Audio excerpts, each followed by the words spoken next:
لڑائی کے میدان میں قدم رکھتے تو کہا کرتے تھے جب میں لڑائی کے میدان میں اترتا ہوں تو مجھے یہ فکر نہیں ہوتی کہ موت میری طرف آ رہی ہے یا میں موت کی طرف جا رہا ہوں.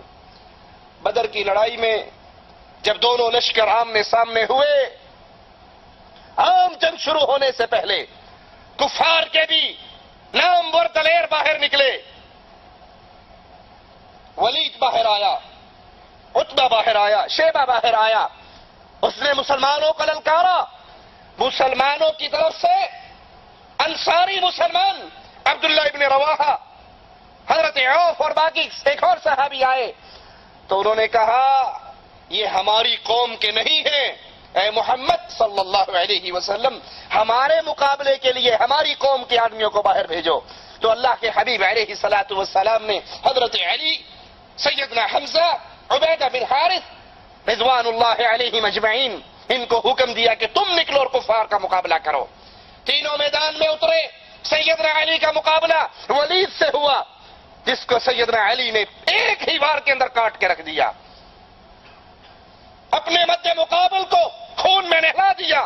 سیدنا حمزہ نے شیبہ کو قتل کیا اور سیدنا عبیدہ تیسرے کافر کی طرف جھپٹے، لیکن بدقسمتی سے عتبہ کا داؤ چل گیا اور سیدنا عبیدہ زخمی ہوئے. سیدنا علی عتبہ کی طرف لپکے اور ایک ہی وار کے اندر اسے جہنم رسید کر دیا.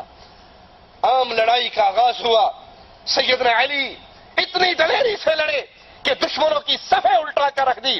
دوسرے مسلمان بھی اسی جوش و خروش سے لڑے اور بالآخر بدر کے میدان میں فتح نے مسلمانوں کے قدموں کو چھوما. ابو جہل سمیت 70 سردار کفار کے بڑے بڑے وہ جہنم وارد ہوئے. جنگ احد کے اندر بھی سیدنا علی رضی اللہ عنہ وارضا اسی فطری جوش اور دلیری سے لڑے. جب کافروں کی طرف سے طلحہ بن ابی طلحہ میدان میں نکلا اور آواز لگا کر کہا کون ہے مسلمانوں میں سے جو میرے مقابلے کے لیے آئے، اس کی للکار سن کر شیر خدا سیدنا علی دوڑتے ہوئے آئے. ابھی طلحہ سنبھل نہ سکا تھا کہ ایک ہی وار میں اس کے جسم کو کاٹ ڈالا. اللہ کے شیر، دلیر، مسلمانوں کے بہادر کمانڈر.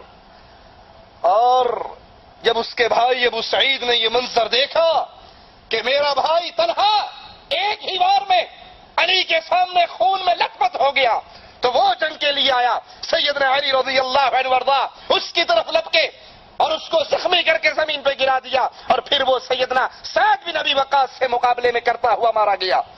ان دو دلیروں کی موت دیکھ کر مشرکین دیش میں آئے اور عام لڑائی کا آغاز ہوا. ادھر سیدنا علی ہیں، سیدنا حمزہ ہے رضی اللہ عنہما. ان دونوں نے کفار کی صفوں کو کھیر ڈالا. ان کی تلوار چلتی گئی اور یہ دشمنوں کے لشکر کے اندر دور تک جا گھسے. کفار نے جب اپنی لاشوں کو کٹتے ہوئے دیکھا، نوجوانوں کو گرتے ہوئے دیکھا، وہ الٹے قدموں دوڑنے لگے. لیکن ادھر مسلمانوں کا وہ گروہ جس کو آقا علیہ الصلوۃ والسلام نے درے کے اوپر مقرر کیا تھا اور انہیں حکم دیا تھا کہ جب تک میں نہ کہوں تم نے یہاں سے واپس نہیں ہٹنا. انہوں نے دیکھا کفار تو بھاگ رہے ہیں، ان کے تو قدم اکھڑ گئے. وہ اپنا راستہ چھوڑ کر، اپنی جگہ چھوڑ کر مال غنیمت اکٹھا کرنے کے لیے زمین پہ اتر آئے. کافروں کو موقع ملا، وہاں سے واپس آ کے انہوں نے حملہ کیا اور مسلمان تقریباً 70 کے قریب شہید ہوئے. اس وقت جو مسلمان رسول کریم صلی اللہ علیہ وسلم کے گرد ڈٹے رہے ان کے اندر سیدنا علی رضی اللہ عنہ وارضا بھی تھے جنہوں نے کئی کافروں کو جہنم واصل کیا. اور اسی جنگ کے اندر سیدنا حمزہ رضی اللہ عنہ وارضا شہادت کا مقام پایا اور آقا علیہ الصلوۃ والسلام نے ان کے لیے کہا میرا یہ چچا سید الشہداء، تمام شہیدوں کا سردار. یاد کر لیجئے حضرت حسین رضی اللہ عنہ وارضا سید الشہداء نہیں ہے. جو ان کو سید الشہداء کہتا ہے وہ رسول کریم صلی اللہ علیہ وسلم کے اس فرمان کی مخالفت کرتا ہے. آپ نے فرمایا میرا یہ چچا حمزہ قیامت تک آنے والے شہیدوں کا سردار ہے رضی اللہ عنہ وارضا. غزوہ خندق کے موقع پر جب مسلمانوں نے سلمان فارسی رضی اللہ عنہ وارضا کے مشورے کو مان کر خندق کھود لی. کافروں نے کئی دفعہ کوشش کی کہ اس کو پار کر جائے لیکن وہ پار نہ کر سکے. بالآخر کافروں کا ایک بہت دلیر نامور کمانڈر عمر نام کا وہ اس خندق کو پار کر لیتا ہے. سیدنا علی رضی اللہ عنہ وارضا اس کے مقابلے کے لیے اٹھتے ہیں. رسول کریم صلی اللہ علیہ وسلم سیدنا علی کو بٹھا دیتے ہیں. رک جاؤ، یہ عمر ہے. اور اس کی دلیری اتنی مشہور تھی عرب میں کہ 1000 سوار سے کہا جاتا تھا یہ ان سے زیادہ بھاری ہے، ان سے زیادہ طاقتور ہے، اور اس کے مقابلے کے لیے کوئی نہ نکلتا تھا. سیدنا علی پھر اٹھے، نبی نے پھر روکا. سیدنا علی تیسری بار کہتے ہیں یا رسول اللہ صلی اللہ علیہ وسلم مجھے پتا ہے یہ عمر ہے لیکن میں آپ سے اجازت چاہتا ہوں، مجھے اس کے مقابلے کی اجازت دیجیے. اللہ کے حبیب علیہ الصلوۃ والسلام نے جب سیدنا علی کا یہ جوش دیکھا، جذبہ جہاد دیکھا تو اجازت دے دی. سیدنا علی رضی اللہ عنہ وارضا عمر کے سامنے جا کر کھڑے ہو جاتے ہیں اور کہتے ہیں میں نے سنا ہے کہ تیرے سامنے کوئی 3 باتیں پیش کرے تو کسی ایک کو تو تسلیم کر لیتا ہے. وہ کہنے لگا ہاں تو نے ٹھیک سنا ہے. کہا میں پہلی بات یہ کہتا ہوں کہ اسلام قبول کر لے اور مسلمانوں کی صف میں شامل ہو جا. کہنے لگا مجھے یہ بات منظور نہیں ہے. سیدنا علی نے کہا دوسری بات مسلمانوں سے نہ لڑ، مسلمانوں سے جنگ نہ کر، واپس لوٹ جا. کہا مجھے یہ بھی منظور نہیں ہے.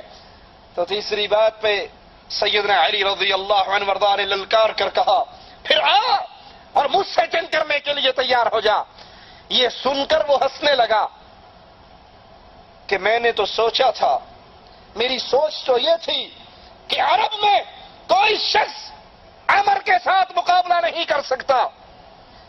اپنے گھوڑے سے نیچے اترتا ہے، سیدنا علی کے سامنے کھڑا ہوتا ہے اور پوچھتا ہے تو کون ہے؟ جواب میں کہتے ہیں میں علی بن ابی طالب ہوں. وہ کہتا ہے تیرا باپ ابو طالب میرا بڑا دوست تھا، میں تجھ سے نہیں لڑنا چاہتا. سیدنا علی نے کہا اللہ کے دشمن میں تجھ سے لڑنا چاہتا ہوں. اب عمر کو یہ للکار عرب کے معاشرے سے نہ پڑی تھی. یہ جملے سن کر تڑپ اٹھا اور اتنا شدید وار کیا. سیدنا علی نے اس کی تلوار کے وار کو اپنے ڈھال پہ روکا. اس کی تلوار ڈھال کو توڑتی ہوئی سیدنا علی کی پیشانی سے ٹکرائی. پیشانی پہ زخم آیا. زخم کھا کے اللہ کا شیر ایسے اس پہ جھپٹا اور اتنا تیز اس پہ وار کیا کہ سیدنا علی کی تلوار اس کے کندھے کو چیرتے ہوئے اس کے جسم کے ٹکڑے کر گئی. سیدنا علی رضی اللہ عنہ وارضا کفار کے اس نام اور ثبوت کو قتل کرنے کے بعد بلند آواز سے نعرہ تکبیر بلند کرتے ہیں. اور جب کفار کے وہ لوگ جو عمر کے پیچھے خندق میں کود گئے تھے انہوں نے اپنے اتنے بڑے سردار کو کٹتے ہوئے دیکھا تو خوف سے واپس بھاگ گئے.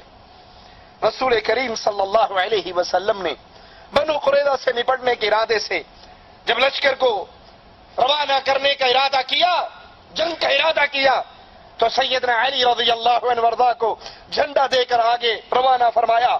3000 مجاہدین اللہ کے حبیب علیہ الصلوۃ والسلام نے سیدنا علی کے ساتھ روانہ کیے. لیکن یہودیوں کے ان ٹولے نے جنگ کے بغیر ہی اپنے ہتھیار ڈال دیے اور مدینے سے 60 کلومیٹر دور فدق نامی یہودیوں کی بستی تھی. ان کی سرکوبی کے لیے آقا علیہ الصلوۃ والسلام نے سیدنا علی کو 200 سواروں کے ساتھ بھیجا. یہودیوں سے جنگ ہوئی، وہ شکست کھا کر میدان چھوڑ کر بھاگ گئے.